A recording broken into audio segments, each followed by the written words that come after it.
for the yogis here who have been practicing intensive retreat for the purpose of Mega Phala enlightenment. Sayadaw have expounded 9 principles to follow, and out of 9, the 8 principles already explained. Now Sayadaw dealing with the number 9 principle. As mentioned yesterday, it is to develop the enlightenment factors, 7 enlightenment factors, Bojjhanga. So yesterday Sayadaw expounded 7 enlightenment factors in brief. So now Sayadaw would like to expound each factors in detail. But actually it's not very detailed. It's just to some extent. If it is explained in really detail, it may take a few months, 2 or 3 months. So as time permitted, we have to listen the Dhamma explanation of the 7 Bojjhanga. So in honor of the Buddha and his original words, Sayadaw here recited the original Pali.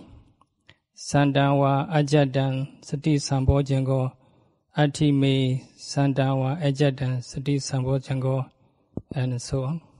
And the meaning is the Buddha said if we have developed mindfulness, the enlightenment factors, the condition for enlightenment, we should be aware we have developed. If not, we should aware we haven't.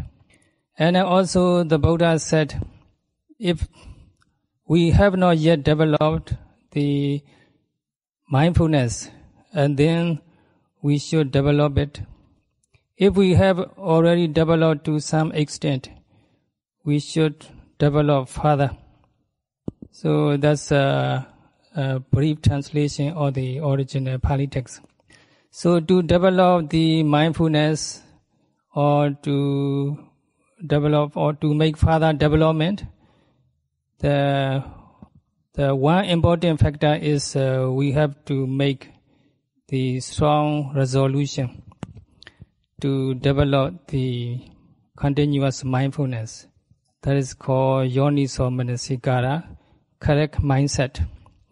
We have to set our mind to develop, to give rise to the mindfulness, and also to develop a resume mindfulness. And this Pali term Yoniso Manasikara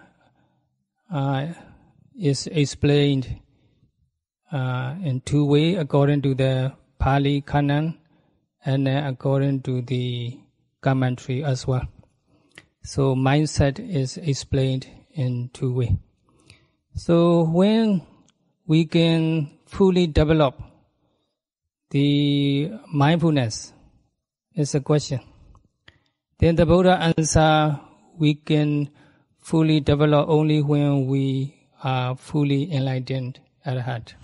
So the first enlightenment factor is mindfulness enlightenment factor. So we need to understand what mindfulness as enlightenment factor.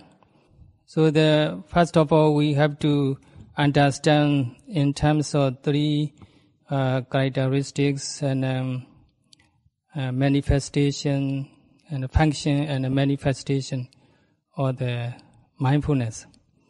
The characteristics of the mindfulness is called Lakkhana, and Rasa is function is of mindfulness, and Pachupatthana is manifestation.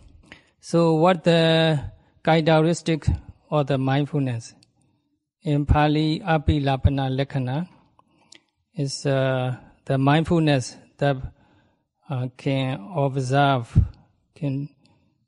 any phenomena constantly and concurrently, without fail. And whatever object it may be, the mindfulness go and catch it. And we become aware or mindful of the object, whatever it may be, of physical phenomena, or sensational phenomena, or feeling, or thoughts, or any general objects like seeing, hearing, and so on. So, the observation of the objects, whatever obvious, or mindfulness of the phenomena, whatever they may be, are called the characteristics of the mindfulness. And rasa function is not forgetfulness.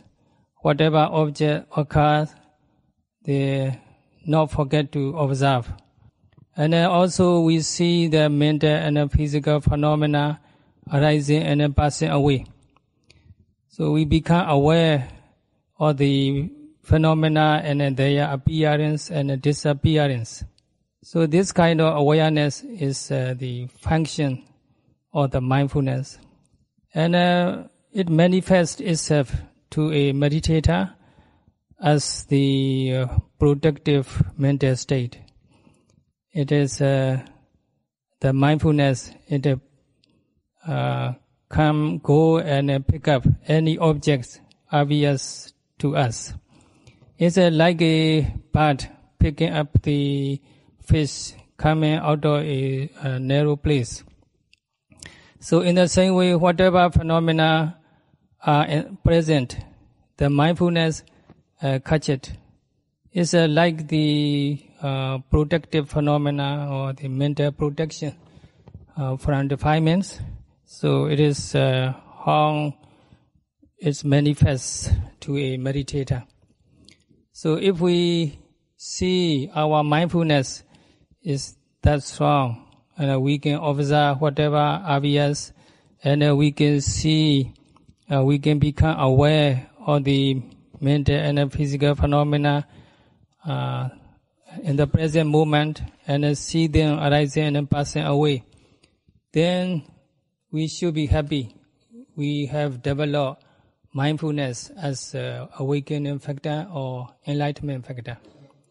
If not develop that good mindfulness, then we should keep correct mindset, or I need to make more effort to develop the real mindfulness, to develop the mindfulness as a enlightenment factors. So in this way, when we observe the physical phenomena, when they obvious, and feeling, and when they occur to us, and thoughts, whenever they come into existence, whatever phenomena in the presence, we have to be mindful of them as they really are. If we are able to do so, then we should be happy. We have developed the mindfulness as a enlightenment factor. And if we cannot develop that mature mindfulness, then we should set our mind, we should make up our mind to develop such a mature or continuous mindfulness. That is called yoniso manasikara, correct mindset, correct way of thinking. In addition to the yoniso manasikara, the cultivation of correct mindset, there are 4 ways for us to develop the mindfulness according to the commentary. So first of all, to develop the continuous mindfulness or mature mindfulness, we are highly recommended by commentary to be mindful of our general activities.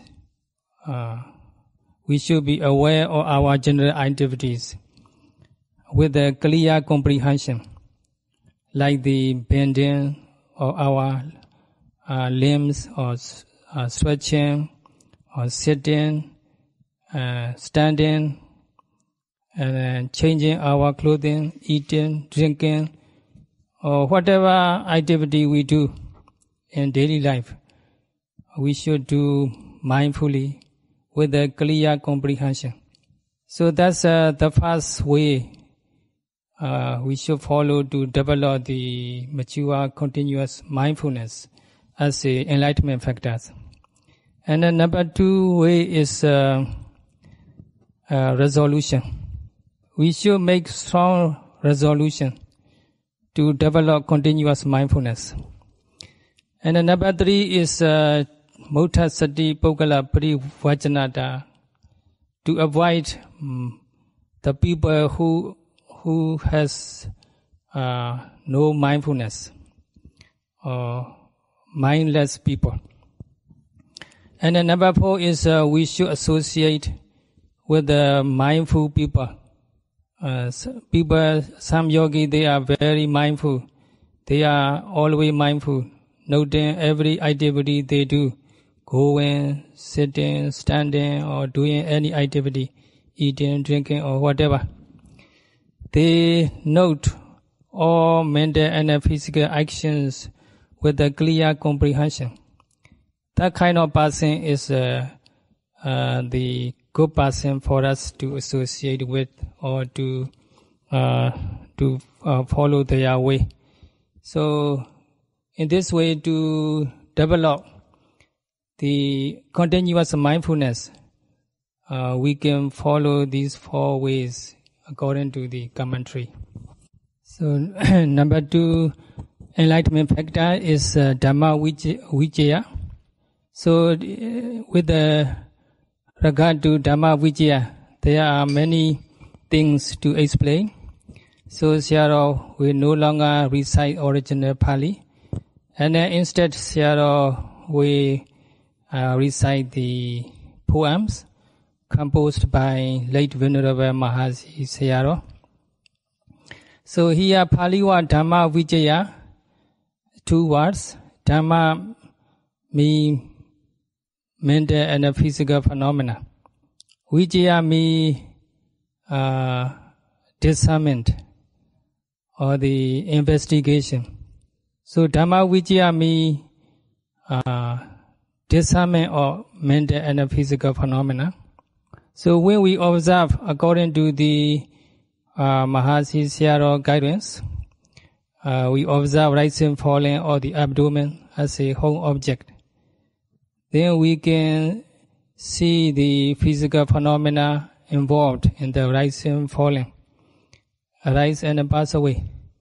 And there is consciousness, knowing mind, and we become aware of the physical phenomena, tension, tightness. So there are only 2 phenomena, physical phenomena and mental phenomena. So we discern these mental and physical phenomena. That discernment is called Dhamma Vicaya, the Dhamma discernment or discernment of mental and physical phenomena. So we see mental and physical phenomena without identifying them as male or female or person or I or you. They are all just mental and physical phenomena, and nobody involved. They cannot be identified with the men or women and so on. So if we see the mental and physical phenomena in this way, that means we develop the Dhamma Vicaya, the analytical knowledge of the Dhamma or mental and physical phenomena, or discernment of mental and physical phenomena. And when this discernment mature or the stronger, and we see the conditionality of the mental and physical phenomena. So our abdomen rises. What the reason? Because we breathe in. So abdomen rises. And why we breathe in?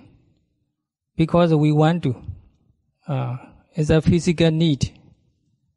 So we breathe in, so the abdomen rises, and there are physical changes, or the tension, tightness, vibration, and so on. So there is conditionalities, cause and effect. The mental and physical phenomena, they are interactions. And then there is awareness or knowledge. So that's discernment of mental and physical phenomena. They are interactions or conditionality. So in the same way, we can understand or realize the true nature of psychophysical phenomena involved in the fallen or any other mental and physical actions like going, sitting, standing, seeing, hearing. And every moment there are only mental and physical phenomena arising and passing away. They are interacting and conditioned. So every moment we note the rising, falling, or sitting, touching, or walking, we can discern mental and physical phenomena.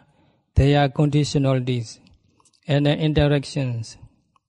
And then later, with a stronger concentration, and we can even see the arise and passing away. Thus we develop insight into impermanence.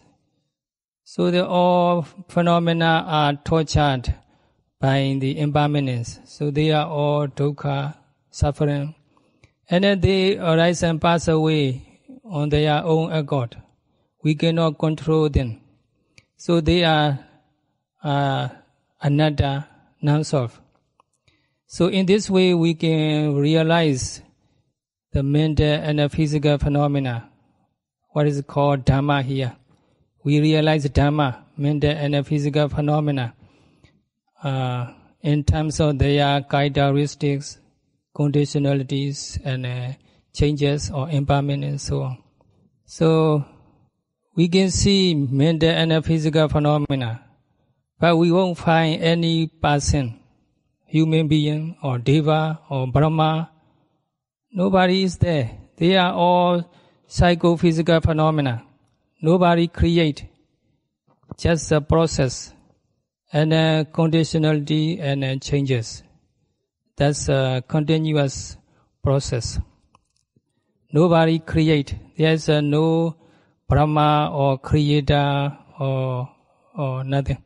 Just only mental and physical phenomena.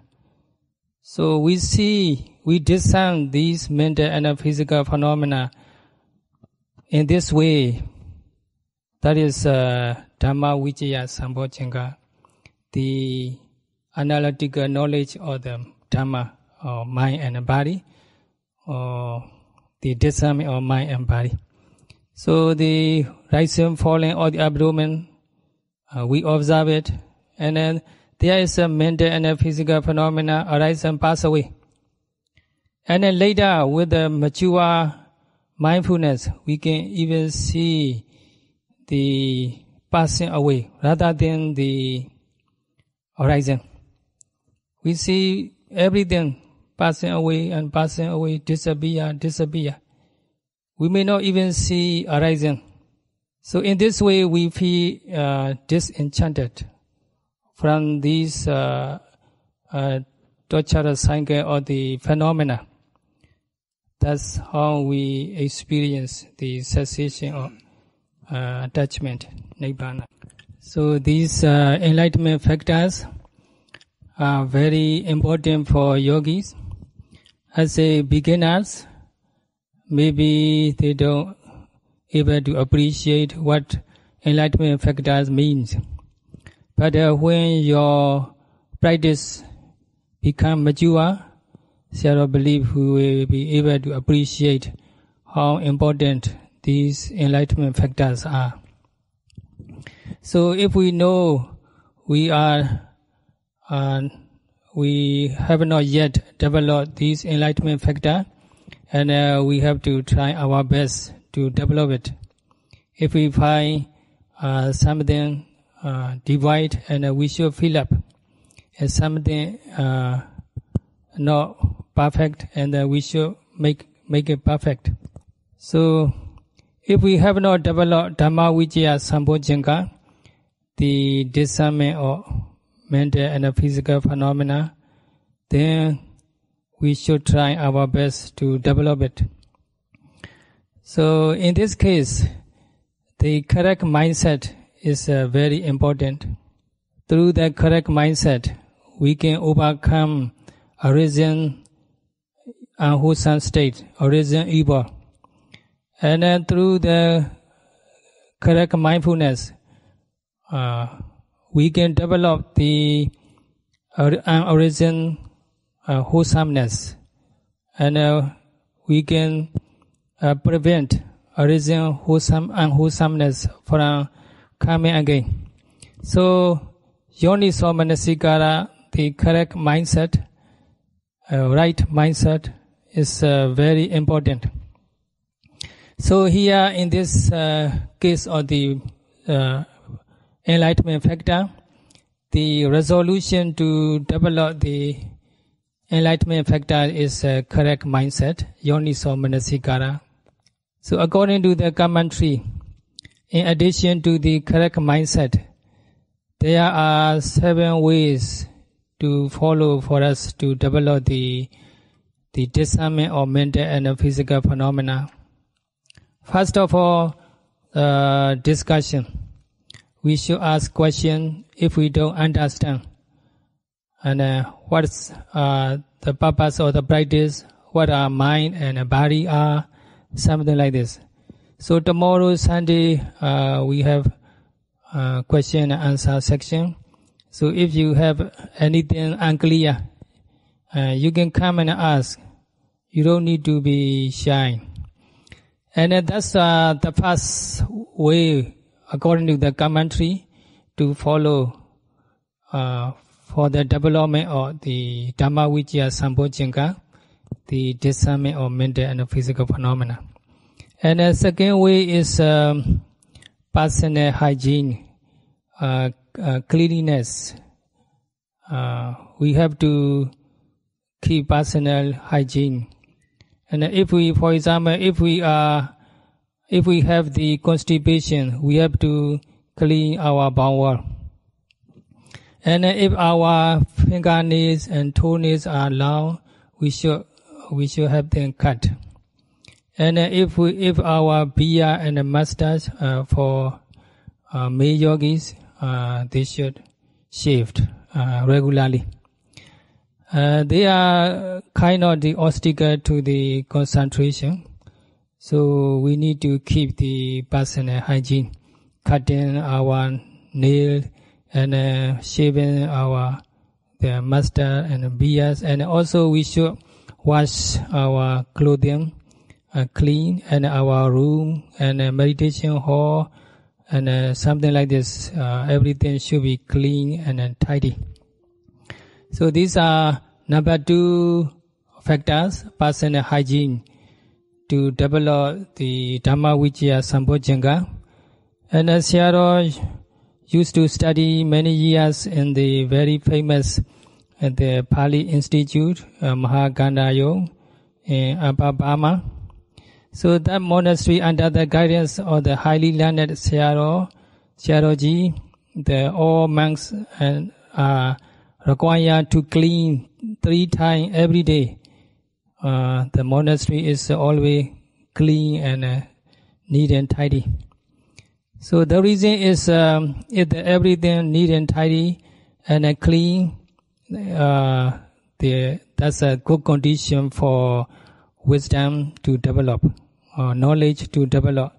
So that in Pali, the Buddha said, Vitu Vidra Kriyada, the cleanliness of the external phenomena. So that Sayadaw was very famous and very successful. He's highly learned, educated. He wrote many books, about the 100 of books, and a very famous Sayadaw. So in his monastery, every day, so Sayadaw has to do the cleaning. So and then the number 3 is the balance of the mental faculties. Sayadaw actually has expounded in his previous talks the balance between the faith and wisdom. If the faith is too strong, it should be balanced with the knowledge. Otherwise, we may fall victim to blind faith or the undesirable problem. So, if the faith is too much, and we should be balanced with the wisdom and the knowledge.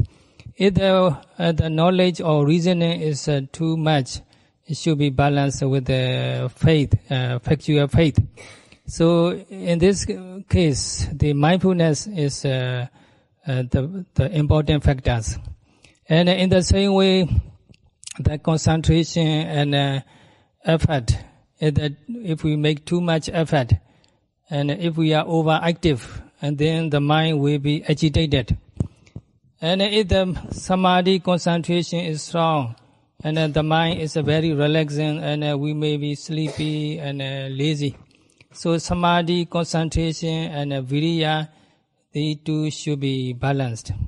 So actually these mental faculties have been expounded by the Sayadaw in the previous talks. And then number 4 is the resolution. So we have to make strong resolution to develop Dhamma Vicaya Sambojjhanga, number 2 awakening factor, enlightenment factor. And then number 5 way is so we have to avoid the stupid people. And then number 6 is we have to associate with the wise people.